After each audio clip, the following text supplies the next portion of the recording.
오늘 2부 예배 함께 하신 여러분 모두를 다시 한번 주님의 이름으로 환영합니다.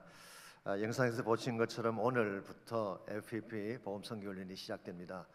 많은 분들이 이미 등록을 해주셨습니다. 그런데 오늘까지 등록이 가능하다고 하니까 우리 등록하시기를 원하시는 분들께서는 1시 반까지 우리 미션센터로 오셔서 함께 동참해 주시길 바랍니다. 그리고 오는 금요일 저녁 우리가 출범 예배라 그래서 신청하신 분들뿐만 아니라 성도가 함께 모여서 기도하며 우리 FPP를 시작하는 그런 시간을 갖습니다. 여러분 꼭 오셔서 함께 기도해 주시길 바랍니다. 파킹에 대한 광고가 나왔죠. 우리 FPP 하는 기간 동안에 이분들은 어차피 오후 4시까지 계속 교회에 계셔야 되기 때문에 우리 미션센터에 있는 그 파킹장을 전용으로 이렇게 파킹해 드리려고 합니다. 오늘은 여러분이 모르고 이렇게 하셨겠지만 다음 주부터는 가능하면 거기 파킹할 경우에는 드라이브웨이까지 다 채우기 때문에 4시 이전까지는 나갈 수가 없습니다. 그래서 가능하면 이쪽으로 오셔서 파킹해 주시고 거기는 FPP 훈련 받으시는 분들이 할 수 있도록 이렇게 도와주시기를 바랍니다. 그리고 우리 예배를 조금 더 우리가 더 풍성하게 잘 드리기 위해서 우리 1부하고 3부에 오시는 분들은 아예 발코니를 저희들이 클로즈했습니다. 오늘부터 클로즈했고 2부에 나오시는 분들 중에도 우리 가능하면 아래층으로 오시면 좋겠습니다. 그래서 우리 발코니에 앉으시는 분들은 갈립교구나 보아스 교구에 좀 몸이 불편하신 분들, 그분들은 양무리로 가기가 쉽지 않기 때문에 거기에 앉으실 수가 있지만 그 외 나머지 분들은 다 같이 오셔서 함께 예배하면 훨씬 더 풍성할 것 같습니다. 그래서 다음 주에 오실 때는 꼭 그렇게 도와주시기를 바랍니다. 오늘 특별히 귀한 분이 방문을 하셨습니다. 우리 켈빈 리 우리 형제님, 우리 우리 먼저 인사 먼저 하시고 제가 소개를 좀 해드리면 UC 버클리를 졸업을 하시고 사실은 저희 교회 출신입니다. 오래전에 저희 교회 다윗회 출신이시고 저희 교회에서 같이 신앙생활을 했던 그런 형제인데 이번에 특별히 공화당 후보로 연방 하원 후보로 이렇게 나오시게 되셔서 오늘 인사차 오신 것 같습니다. 한번 절할 때 박수로 환영해 주시기 바랍니다. 감사합니다. 우리 다 일어나서 서로 축복하며 찬양 시간 갖도록 하겠습니다. 옆에 계신 분들 향하여 두 손을 향하시고 고백합니다. 사랑합니다. 축복합니다. 사랑해요. 축복해요. 사랑해요.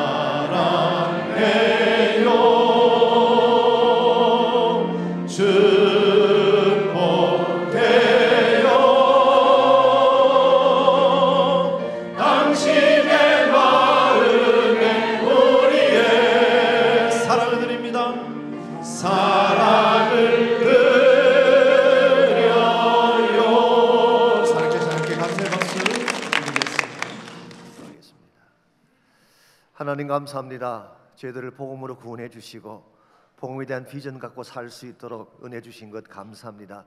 시작되는 FPP 제2기 가운데 기름 부어 주시고 주의 성령의 권세 가운데에 초대교회적 사명을 잘 감당하는 아름다운 훈련 되게 하여 주시옵소서.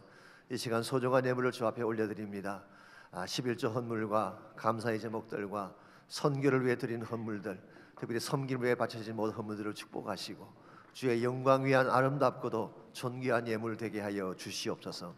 믿음으로 헌신하고 하나님께 드린 성도들의 가정을 복되게 하시고 사업터와 직장과 자녀와 자손이 하나님의 큰 복을 받는 아름다운 역사가 있게 하여 주시옵소서. 모든 것 감사하올 때 예수님의 이름으로 기도하옵나이다.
우리 베드로 교구 너무 아름답고 귀하죠. 저희 교회의 중추적 역할을 감당하시는 가장 중요한 우리 교구 중에 하나입니다. 여러분 찬양도 아름답게 하지만 또 섬김도 얼마나 열심히 하시는지 늘 기도해 주시고 격려해 주시기를 바랍니다. 우리 계속해서 월시콰이에서 또 찬양으로 영광을 올려주시겠습니다.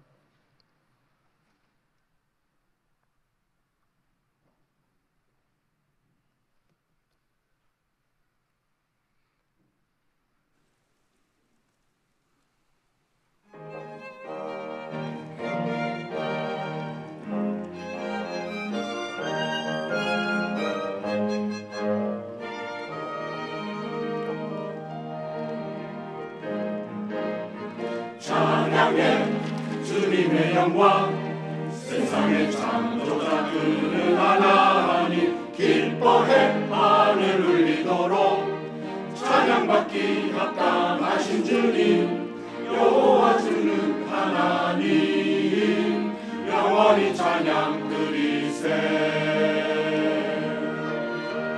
찬양해 주님의 영광 구원자 되신 주는 하나님 기뻐해 주의 백성 모여 찬양받기 합당하신 주님 여호와 주는 하나님 영원히 찬양 드리세 은혜의 주 하나님 높여 찬양하라 그 사랑 영원하며 주의 영광 가득해 날마다 시시하게 내어주시네 찬양받기 합당하신 거룩하신 주님 거룩 거룩 거룩 전능하신 주님 이른 아침 우리 주를 찬송합니다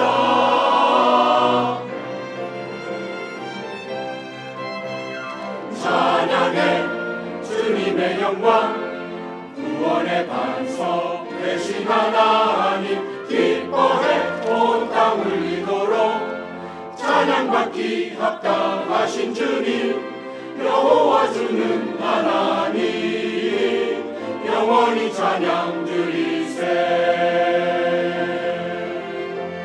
여호와 주는 하나님 경배와 찬양 영광과 존귀 영원히 여호와 주님께 올리세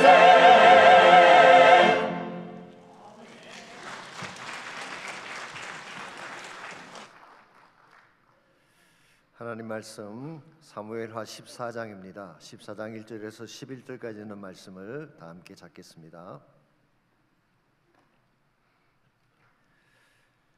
찾으신 줄 알고 한 절씩 교독합니다.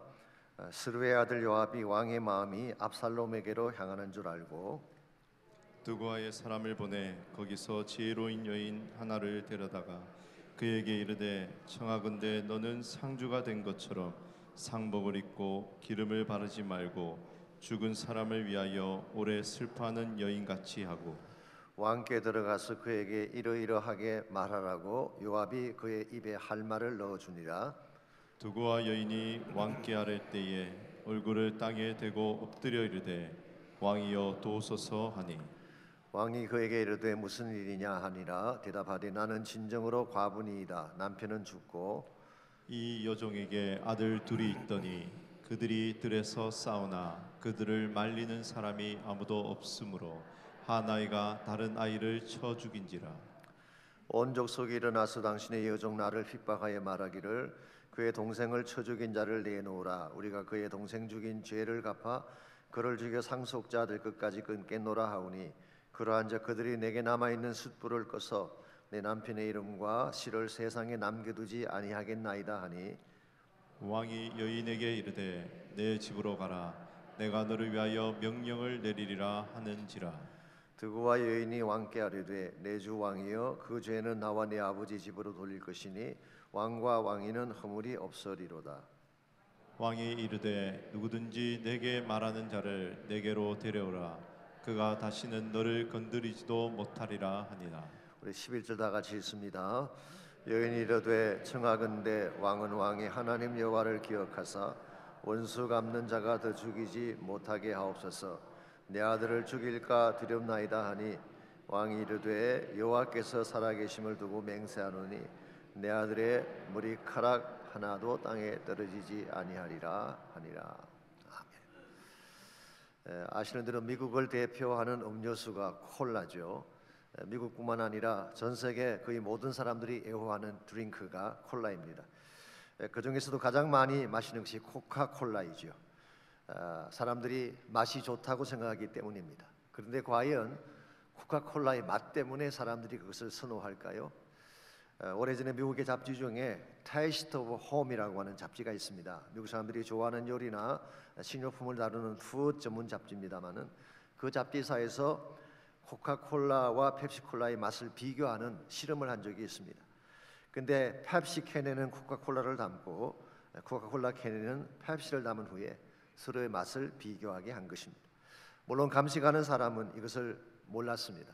두 캔의 맛을 다 음미한 후에 그들이 내린 결론이 코카콜라 캔에 든 것이 더 맛있다, 이런 결론이 나왔어요. 자, 왜 이런 결론이 나왔을까요? 꼭 맛의 차이 때문이라고 보기는 어렵죠. 사실은 코카콜라 캔에 펩시가 담겨 있었음에도 불구하고 코카콜라가 더 맛있다고 평가한 것은 맛에 대한 평가라기보다는 상품에 대한 평가라고 보는 것이 옳을 것입니다. 그리고 고객들은 콜라의 맛에 대한 객관적인 평가보다 상품을 보고 평가를 하는 것입니다. 이 사실 누구보다 잘 아는 사람들이 제조업자들입니다. 그들은 그래서 광고비에 엄청난 돈을 쏟아붓죠.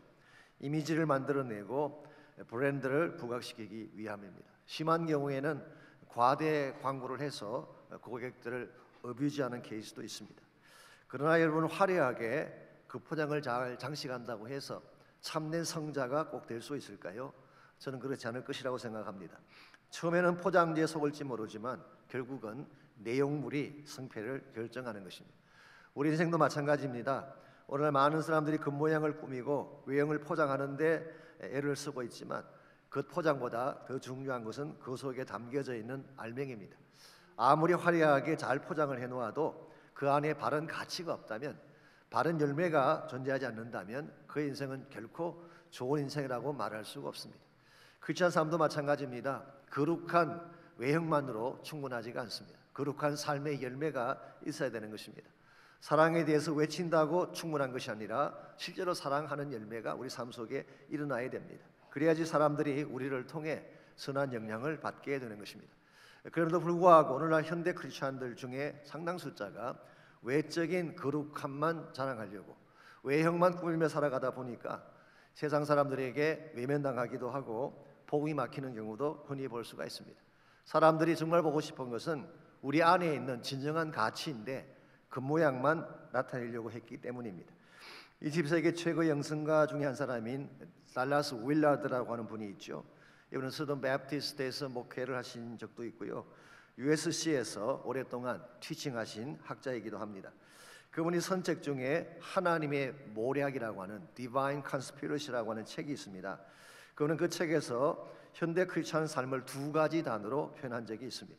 첫 번째 단어는 소비자 신앙, Consumer Faith라는 단어를 썼고, 두 번째는 광고문 신앙, Ad Balloon Faith라고 하는 단어를 썼습니다. 소비자 신앙이라고 하는 것은 주어진 축복을 낭비하고 소모하며 사는 크리스찬 삶을 말하는 것입니다. 물질이건 시간이건 나에게 주어진 모든 것을 자신만 누리려고 한다면 그 삶이 남길 열매가 뭐가 있겠어요? 하나님께서 우리에게 물질과 시간을 주신 것은 소모하라고 주신 것이 아니라 하나님 나라 열매를 맺으라고 주신 것인데, 소비만 하며 살아가게 되면 하나님 영광이 될 수가 없겠죠. 두 번째로 광고문 신앙이라고 하는 것은 에드볼론처럼 높이 띄워놓고 자랑하는 삶을 말하는 것입니다. 광고문을 보시면은 다 그럴듯하고 매력적이지 않습니까? 만일 광고문에 있는 그대로 다 이루어진다면 뱃살은 다 빠져야 되고 얼굴에 주름기는 다 펴져야 되고 모든 피부는 백옥같이 맑아야 될 것입니다. 그런데 실제가 그런가요? 제가 언젠가 차를 타고 가던 중에 빌보드 광고판에 이런 문구가 적힌 것을 본 적이 있습니다. 목마른 자들아 다 오라, come all thirsty. 그리고 그 밑에 리커 스토어 전화번호가 적힌 것을 본 적이 있어요. 과연 술집이 목마름의 진정한 해답이 될 수가 있을까요? 일반적으로 광고라고 하는 것이 다 이런 성격을 가지고 있는 것입니다. 아름다운 문구를 내세우긴 하지만 실제 그 내용을 들여다보게 되면 그 문구와 상관없는 열매를 가지는 경우가 흔히 있다는 것입니다. 크리스천 사람도 마찬가지입니다. 아무리 그럴듯하게 좋은 구호를 잘 외치고 산다고 할지라도 마치 공중에 떠 있는 풍선 광고처럼 속이 비어 있다면 하나님의 영광을 결코 나타낼 수가 없을 것입니다. 지난주에 생명의 삶 본문 중에 우리 마가복음을 지난주에 묵상하지 않았습니까? 예수님께서 무화과 나무를 저주하신 내용이 그게 나옵니다. 예수님께서 예루살렘을 올라가실 때에 시장길을 느끼시게 되셨어요. 근데 마침 앞에 보니까 무화과 나무가 있어서 먹을 것이 없나 해서 가보았더니 잎사귀만 무성할 뿐 아무것도 없었습니다. 그때 예수님께서 그 무화과 나무를 저주하신 뿌리채까지 말라버리는 그 사건이 마가복음에 기록이 되어 있습니다. 이 기적은 사실 두 가지를 보여주기 위해서 주님께서 행하신 것입니다. 첫 번째는 믿음의 능력을 보여주시기 위해 예수님께서 선포하시면 그대로 이루어진다고 하는 믿음의 능력이죠. 두 번째는 그 당시 유대 종교의 허상을 책망하기 위해서 이것을 행하신 것입니다. 무화과 나무는 아시는 대로 이스라엘을 상징하는 나무이죠. 이 무화과 나무라고 하는 것은 사실 3월이나 4월 달에는 열매가 열리지 않습니다. 무화과 나무의 열매는 6월, 7월 여름철에 열리는 것입니다. 그런데 성경에 보게 되면 예수님께서 예루살렘에 들어가실 때는 6월절 기간이었기 때문에 3, 4월입니다. 그러므로 열매가 없는 게 당연하죠. 그런데 한 가지 중요한 사실이 있습니다. 6월, 7월에 열리는 그런 무화과 열매는 없지만 이번 3월, 4월 달에도 작은 열매 알맹이가 무화과에 맺히게 되어 있어요. 그것을 타크쉬라고 하는데요. 이 작은 열매가 있어야지 여름철이 와도 무화과 나무가 열리게 되는 것입니다. 근데 만일 타크쉬마저 없다면 사실은 그 당시 여행하던 사람들이 배가 고프면은 그 타크쉬를 한 움큼 따서 먹으면 시장기가 해결되는 그런 습관이 있었습니다. 예수님께서 그것을 기대하고 가셨는데 타크쉬가 하나도 없는 것입니다. 이 타크쉬가 없는 무화과 나무는 여름이 와도 열매를 맺지 못하는 나무. 이걸 예수님께서는 그 당시 유대인들의 종교라고 상징한 것입니다. 이스라엘의 상태가 이와 같았던 것입니다. 시간이 흘러가도 어차피 열매 맺지 못할 민족. 그래서 예수님께서 상징적으로 무화과 나무를 저주하심으로 그 당시 허무허구한 유대 종교를 비판하시고 책망하신 것입니다. 하나님은 오늘날도 마찬가지입니다. 우리의 그 포장에 관심이 없습니다. 무성한 무화과 나무 이파리를 보고 만족하는 것이 아니라 그 안에 주님이 찾으시는 열매가 있을 때에 하나님께 만족을 드리게 되고 하나님의 기쁨이 되는 삶을 살게 되는 것입니다. 이런 면에서 여러분과 저의 삶 가운데도 외모를 꾸미고 싶어하는 마음은 솔직히 있습니다.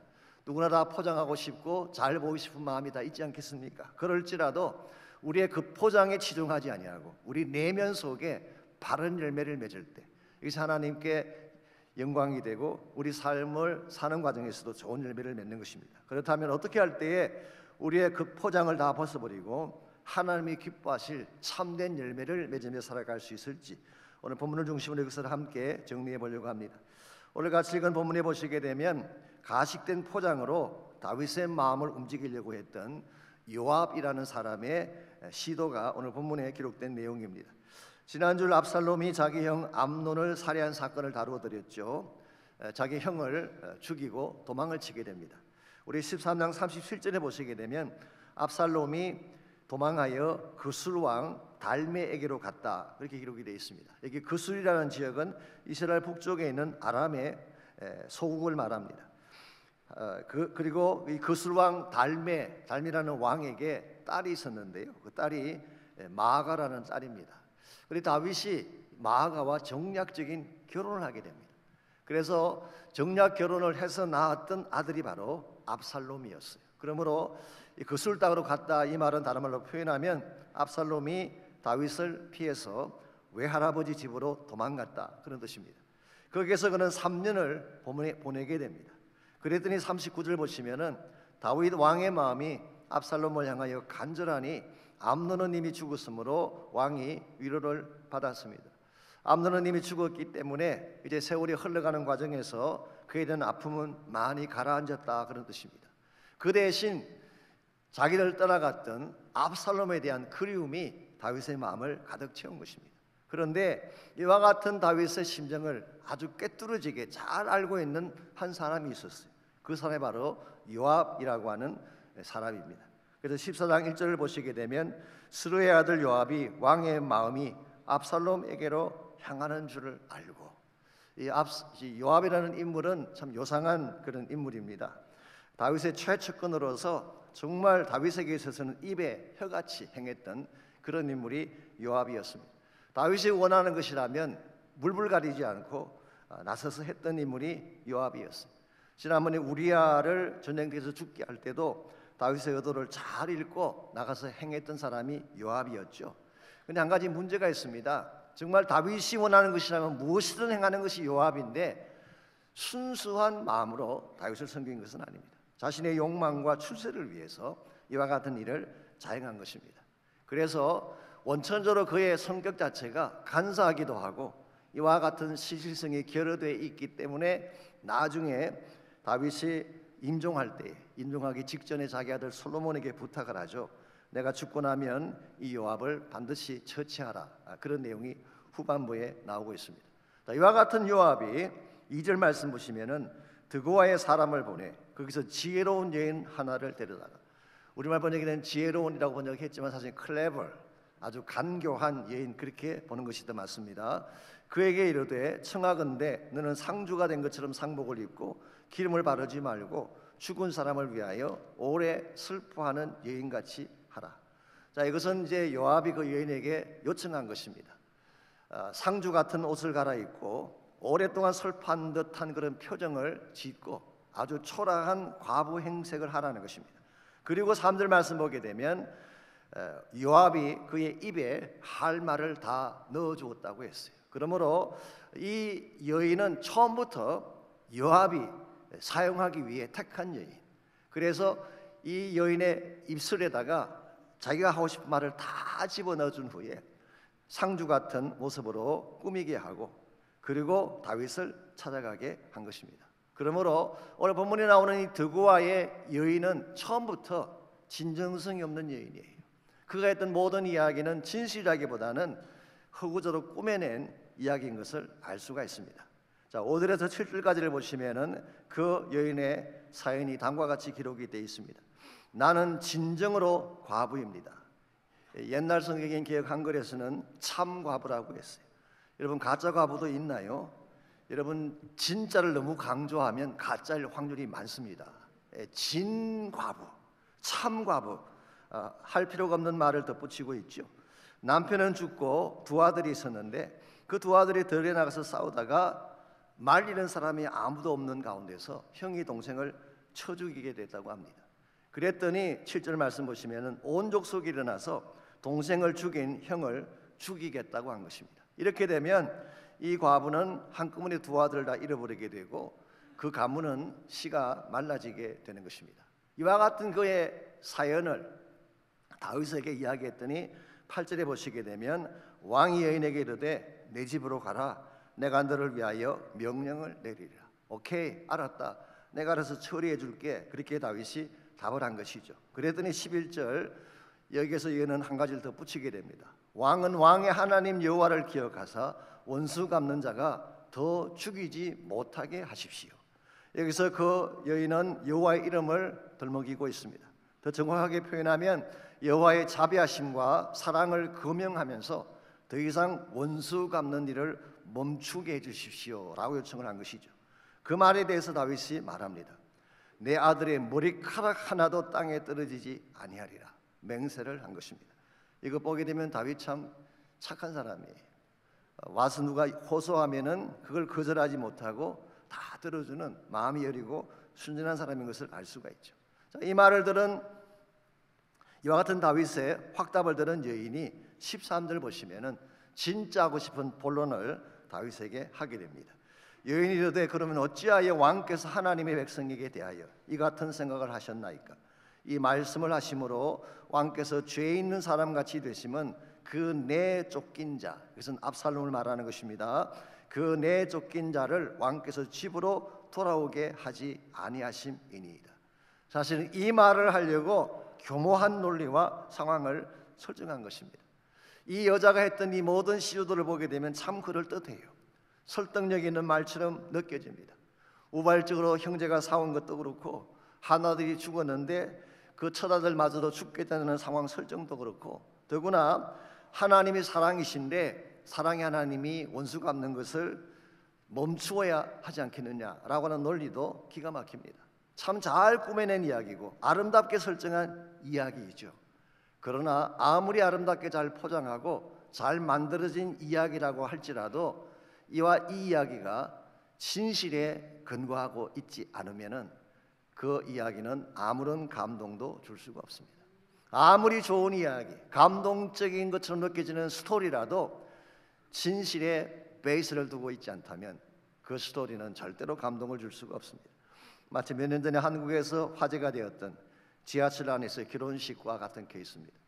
제가 새벽 기도 때 잠깐 말씀드린 적이 있긴 합니다만은 2006년 4월 달에 신길에서 김포로 가는 지하철 5호선에서 가난한 두 남녀의 결혼식이 진행이 됐습니다.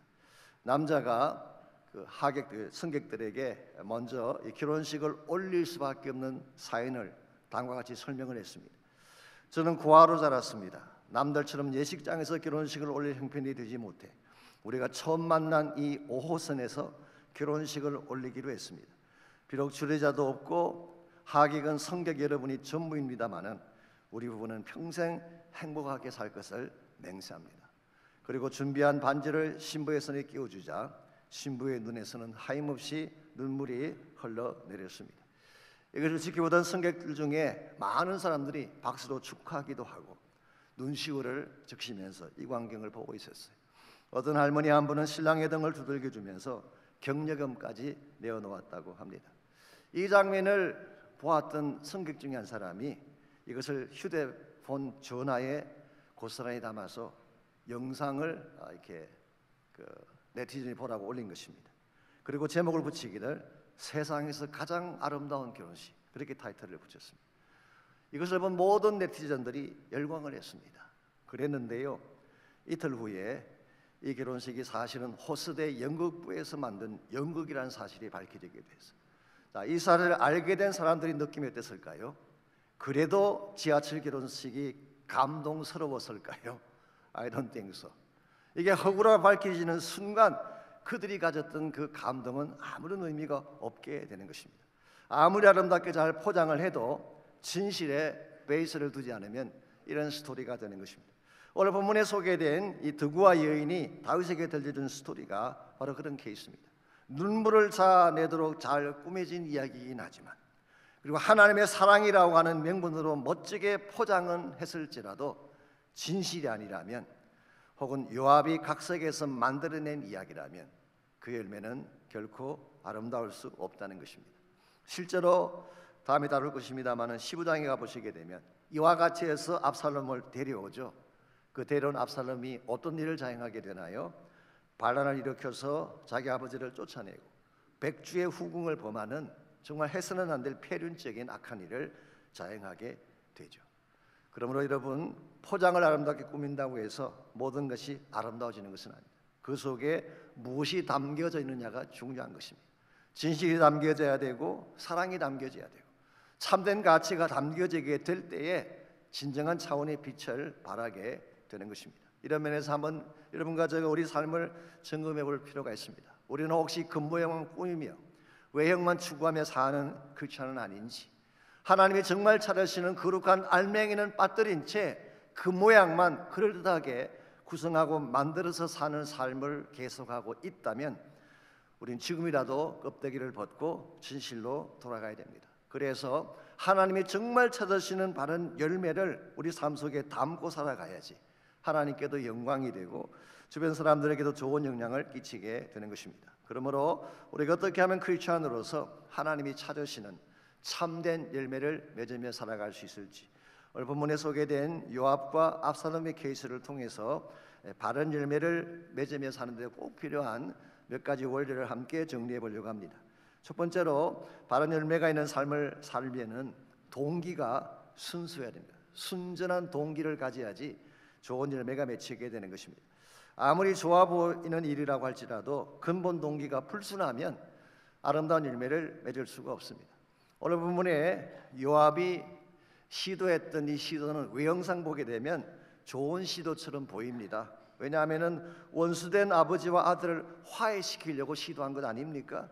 이걸 누가 잘못됐다고 말할 수가 있겠어요. 그런데 한 가지 문제는 이와 같은 시도를 행하려고 했던 요압의 동기에 문제가 있었습니다. 요압이 이와 같은 일을 시작한 것은 다윗 때문이 아닙니다. 압살롬 때문도 아니었어요. 심지어는 이스라엘 왕국의 강건한 역사를 위해서 행한 것도 아닙니다. 자기의 개인적인 욕망을 채우기 위한 시도였습니다. 사실은 이 요압이라는 사람이 참 계산적인 사람이거든요. 세상 말로 통밥을 한번 굴려보니까 지금 압살롬이 지금은 이렇게 피신한 가운데 있지만은 벌써 다윗의 마음이 움직이고 있잖아요. 아들을 사랑하는 마음을 가지고 있는 걸 캐치했단 말이에요. 그러면 한번 생각해 보면은 암논은 죽었으니까 이제 왕이 계신 자 한 명은 없어졌습니다. 그러면 가장 강력한 캔디데이트이 누구일까요? 압살롬이죠. 그 다음 아들이니까. 그래서 장차 압살롬이 왕위에 오를 확률이 가장 많다는 것을 간파한 이 요압이 미래에 자신의 위치를 만들기 위해서 이와 같은 시도를 한 것입니다. 그러므로 요압이 이와 같은 일을 했던 근본적인 동기는 욕망 때문이지 순수한 것이 아니었어요. 여러분, 이와 같은 동기를 가지고 일하는 사람은 믿을 수가 없습니다. 왜냐하니까 언제라도 수가 틀리면 딴 길을 택할 수 있기 때문에. 복음서를 공부해 보시게 되면 가룟 유다라고 하는 예수님의 제자가 나오죠.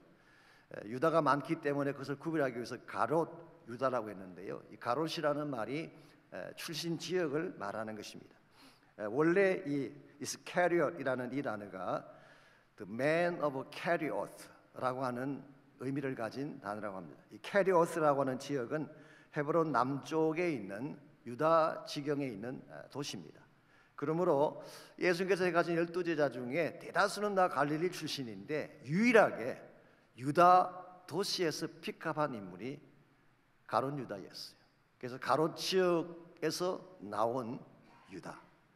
더구나 유다라는 이름 자체가 그 당시 가장 파퓰러한 이름이었습니다. 파퓰러한 이름. 웬만한 사람들은 다 자기 아들을 주다라고 붙이는 주다 메캅이라는 유명한 영웅이 있었잖아요.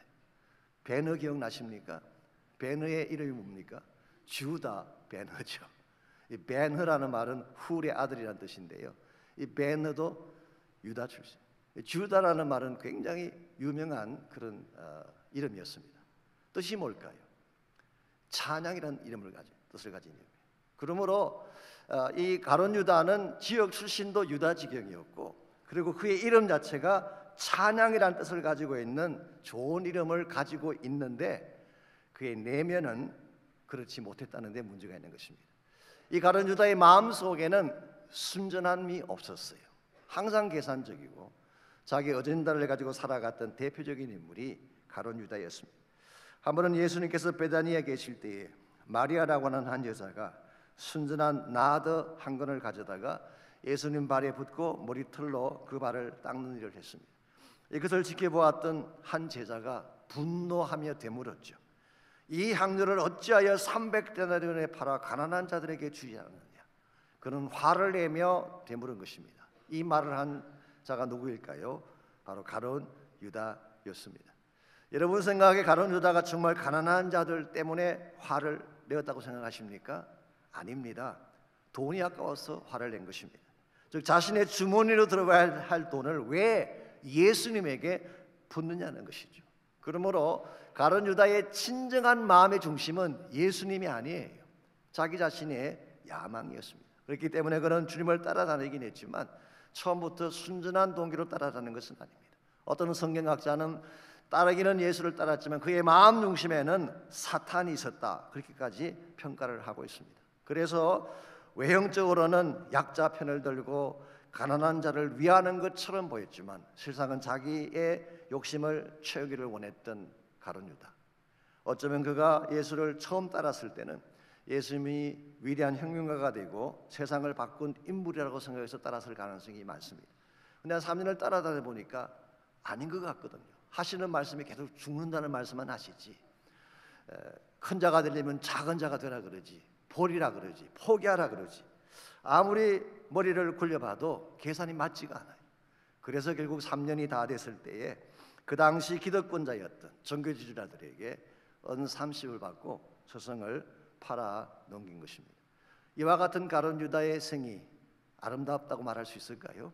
열매가 귀하다고 말할 수 있을까요? 아무도 동의하지 않을 것입니다. 그 반면에 베드로를 한번 생각해 보십시오. 베드로는 갈릴리 출신, 일평생 고기나 잡던 어부입니다. 노동자였습니다. 배우지도 못했어요. 그랬던 이 베드로가 예수님을 만난 순간, 누가복음 5장에 보시게 되면 그가 밤새 잡았던 모든 고기와 배와 그물을 다 버려두고 예수님을 따라 나섰습니다. 물론 베드로는 업앤다운이 많았어요.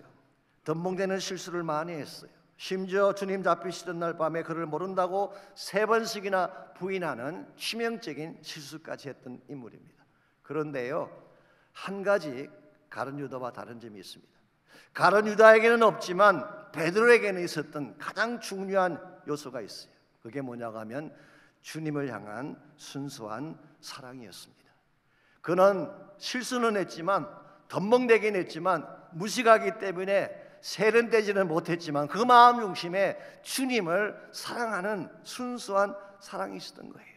그렇기 때문에 그는 누가복음에 보게 되면 예수님 부인하고 새벽닭이 울었을 때 그는 밖에 나가 심히 통곡하며 울었다고 성경은 기록하고 있습니다. 사랑하지 않았다면 울 이유가 없었겠죠. 요한복음 21장에 보게 되면 주님 부활하신 후에 다시 나타나셔서 3번을 반복에 물으셨죠. 너가 나를 사랑하느냐? 그때마다 베드로는 내가 주를 사랑합니다, 내가 주님 사랑하는 것을 주께서 아십니다, 이 대답을 하고 그는 그 이후부터 한 번도 뒤돌아보지 않고 예수의 복음을 위해 달려갔습니다. 기독교 전승에 하면은 그는 거꾸로 메어 달려, 십자가에 거꾸로 메어 달려 순교했다고 전하고 있습니다. 무엇이 베드로로 하여금 이와 같은 삶을 택하게 한 것일까요? 그의 마음 중심에 주님을 향한 순전한 동기가 있었기 때문에 어려운 가지의 삶 가운데 이와 같은 동기가 필요합니다. 이런 사랑의 동기를 가져야지 낮은 곳에 내려가 섬길 수가 있습니다. 나에게 반대급부가 전혀 없더라도 오히려 핍박과 손해가 나에게 주어질지라도 선교하며 주의 나라 위에 나를 드릴 수 있는 근본 이유가 여기 있는 것입니다. 오늘 여러분과 제 마음속에 참으로 하나님이 기뻐하는 열매를 맺기로 한다면 이 동기가 먼저 순전한 바른 동기가 회복이 되어야 됩니다. 두 번째로 바른 열매가 있는 삶을 살려면은 방법이 진실해야 됩니다. 용기도 물론 필요하지만 방법도 바르게 돼야지 하나님이 기뻐하는 열매를 맺을 수가 있는 것입니다. 오늘 본문에서 요압이 진실로 다윗과 압살롬이 관계가 회복되고 화해하기를 원했더라면은 드구와의 여인을 다윗에게 보낼 것이 아니라 누구를 보냈어야 마땅했습니까? 선지자 나단을 보냈어야 하는 것입니다. 나단은 그 당시 다윗의 선지자였고 가장 정직한 하나님의 종이었습니다. 이 정말 바른 해결을 원했더라면은 나단 선지자를 보냈어야지 왜 드고아의 여인을 상들처럼 꾸며서 보낸 것입니까? 여기에 벌써 잘못된 것이 있는 것입니다. 여러분들, 우리가 하나님의 일을 하려면요 하나님의 방법대로 해야 돼요. 나의 방법도 아니고 세상의 방법도 아니고 하나님의 방법대로 해야 돼요. 요압이 정말 하나님이 기뻐하는 뜻을 바로 이해하고 그 뜻을 행하기를 원했다고 한다면 나단 선지자를 보내서야 했고 그 여인의 입술에 자신의 말을 넣어줄 것이 아니라 하나님의 말씀을 넣어주었어야만 했던 것이죠. 그런데 그는 그렇게 하지 않고 인간적인 착략을 심어주었기 때문에 좋은 열매를 맺지 못한 것입니다. 오늘 하나님의 일을 하는 많은 사람들이 세상 방식을 택하려고 할 때가 있는데 조심해야 됩니다. 하나님의 뜻을 준행한다고 하는 많은 사람들 중에 나의 방식을 주장하는 분들이 계시는데 역시 조심해야 됩니다. 하나님의 일은 하나님의 방법으로 해야 됩니다. 하나님의 방법은 어떤 것일까요? 저는 말씀이라고 생각합니다. 말씀 속에 진리가 있기 때문에 여러분이 정말 하나님의 뜻대로 행하기를 원하면 말씀 따라 사셔야 돼요. 또 한 가지 하나님의 방법은 기도입니다. 기도할 때 하나님의 뜻이 드러나고 그 뜻을 행할 때에 항상 최선의 결과가 나오는 것입니다. 일반적으로 세상 사람들은 문제가 생기면요, 자기 머리에서 뭔가를 짜내려고 해요. 답을 얻으려고 합니다. 근데 모든 사람들이 다 자기 머리에서 뭘 짜내려고 하면 하나가 되겠어요? 서로 의견이 다를 수밖에 없지. 사람은 다 생각이 다르기 때문에. 그런데 기도하면 설사 뜻이 달랐을지라도 기도하면 하나님이 하나 되게 만들어 주세요. 우리 모든 마음의 포커스가 하나님께로 집중하기 때문에 나누어지고 깨어진 사람들도 하나가 되는 것입니다. 여러분이 성경을 공부해 보시게 되면요, 문제가 생겼을 때에 문제를 해결했던 가장 성경이 제시하는 가장 빈번하게 나오는 해결책이 뭔지 아십니까? 기도예요. 기도하면 문제가 해결되는. 그중에 제가 한 가지만 들어드리자면요, 출애굽기 14장에 보시게 되면 이스라엘 백성이 출애굽한 직후에 홍해 앞에서는 사건이 나옵니다. 자, 애굽에서는 나왔습니다. 그런데 happen to be 그들이 진을 쳤는데요, 잘못된 곳에 진을 쳤어요. 앞에는 바다가 있고 양사방은 다 터져 있는 광야가 있는 그곳에 진을 친 것입니다. 이건 사실은 적군이 공격해 오면 그냥 당하는 것입니다. 이 사실을 간파한 바로가 아하, 이스라엘이 광야에 갇혔구나, 우리말하면 도간에 든 쥐가 됐구나, 이 사실을 확인하고 말과 병거와 군대를 이끌고 이스라엘을 공격하기 위해 달려왔죠. 자, 이런 상황에서 이스라엘 백성이 보였던 반응은 두 가지입니다. 첫 번째는 대다수의 이스라엘 백성들이 보였던 반응인데요, 그들은 우왕좌왕하며 모세를 원망하기 시작했습니다. 왜 여기까지 끌고 나와서 죽게 하냐는 것이죠. 하나님을 원망하고 모세를 원망하고 주어진 상황 앞에서 갈팡실팡하며 시간을 보냈습니다. 그런데 또 한 가지 반응은 모세가 보였던 반응이죠. 모세는 하나님 말씀에 순종해서 지팡이를 든 손을 바다를 향해 내밀었어요. 우리는 이것을 기도의 액션이라고 부를 수가 있습니다. 비록 내 앞에 큰 문제가 있는 것은 사실이지만 하나님 말씀에 순종해서 기도의 손을 앞으로 내미는 순간 그들은 지금까지 보지 못했던, maybe 상상조차 하지 못했던, 어쩌면 역사 가운데 한 번도 일어나지 않았던 기적 중의 기적을 경험합니다. 그 기적이 바로 바다가 갈라지는 기적이었죠. 그 바다가 갈라지게 되니까 그 밑에 길이 나왔어요. 이걸 보면 뭘 알 수가 있습니까? 하나님은 처음부터 그 문제 바로 밑에 답을 준비하시고 그들로 하여금 기도하게 하신 거예요. 여러분 기억하십시오. 문제가 있을 때에 하나님 절대로 문제만 던지지 않습니다. 문제 밑에 답을 준비해 놓으십니다. 기도하면 그 답이 나의 것이 되는 거예요. 그때 바다가 갈라지는 것입니다. 그때 하나님의 기적이 일어나게 되는 것입니다. 저는 이와 같은 것이 하나님의 방법이라고 생각을 합니다. 이제 저희 교회가 FEP 복음전도 선교훈련이 시작되는데요, 저는 그렇게 생각합니다. FEP의 성패는 기도에 달려있다고 생각합니다. 정말 저희 교회가 여러분들 한 분 한 분이 기도할 때에 하나님이 사자의 입을 막아주실 거예요. 기도할 때 땅이 진동하고, 기도할 때 하늘문이 열리고, 기도할 때에 완악한 심령이 깨어지며 복음이 스며들게 될 것입니다. 기도가 언제나 기회예요.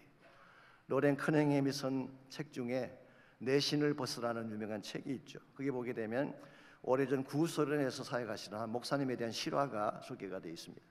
그 목사님은 복음을 전하다가 감옥에 갇히게 되셨습니다.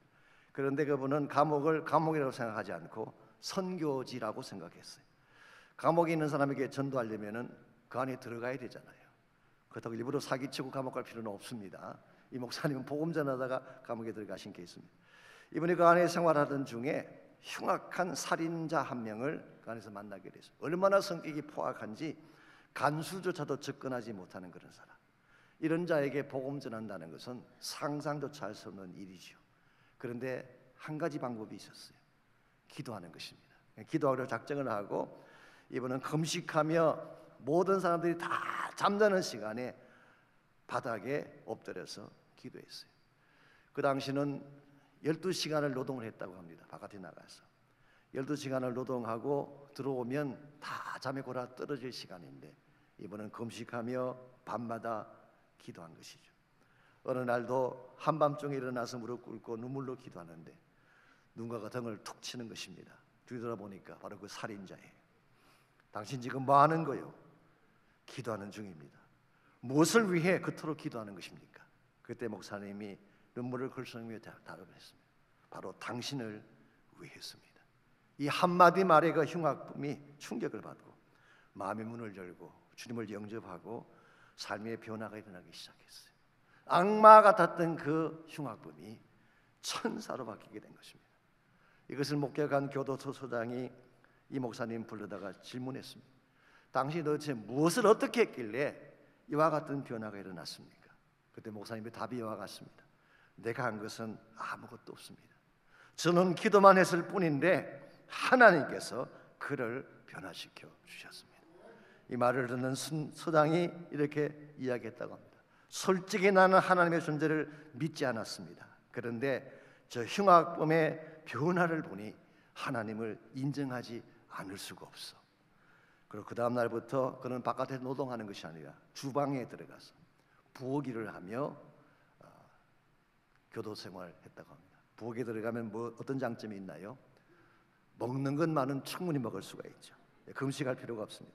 금식하며 기도한 결과 이와 같은 아름다운 역사들이 일어나게 된 것입니다.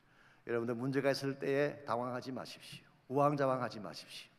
기도하면 하나님이 풀어주십니다. 이게 하나님의 방법이에요. 하나님의 방법대로 살 때에 참된 성공자가 되고 진정한 차원의 열매가 주어지는 것입니다. 마지막 세 번째로 바른 열매가 있는 삶을 살려면 영적 용기가 필요합니다. 용기가 없이는 바른 삶을 살 수가 없습니다.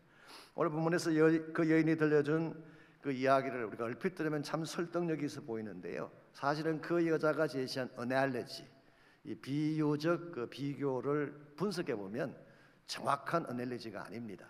첫 번째로 그 여자가 말한 두 아들의 케이스는 우발적으로 살인한 경우예요. 근데 압살롬도 그랬나요? 아니죠. 압살롬은 2년 동안 철저하게 준비한, 소위 말하는 premeditated murder. 우리 변호사도 잘 아시잖아요. 미리 철저하게 준비한 그 산, 이건 죄가 훨씬 더 무거운 것입니다. 두 번째로 이 여인의 스토리는 객관적이지 않습니다. 압살롬의 잘못에 대해서는 일체 언급이 없어요. 오히려 말리는 사람이 없었기 때문에 이건 다윗을 지칭하는 것입니다. 세 번째로 하나님의 사랑만 강조했지 공의에 대한 언급이 없습니다. 하나님이 사랑이라고 하는 것은 만구의 진리입니다. 누구도 부인할 자가 없죠. 그러나 동시에 하나님은 공의의 하나님이십니다. 공의가 뭔가요?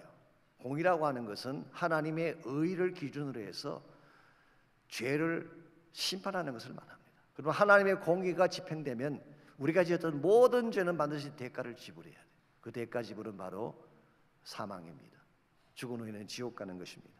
근데 하나님께서 공의를 집행하시게 되면 살아남을 자가 한 명도 없는데 하나님이 여러분과 저를 사랑하셨어요. 그래서 이 공의를 집행하면서도 하나님의 사랑을 이루어서 우리를 구원하기 위한 유일한 길이 무엇이었나요? 그게 십자가예요. 예수님께서 대신 나의 죄를 담당해 주심으로 하나님의 공의가 집행되고 그 결과 죄로 말미암아 죽을 수밖에 없었던 여러분과 제가 구원받고 생명 얻고 천국 가게 된 것입니다. 그러므로 회개 없이, 죄에 대한 인식 없이 사랑만 강조하는 것은 굉장히 그럴듯해 보이지만 복음은 아닙니다.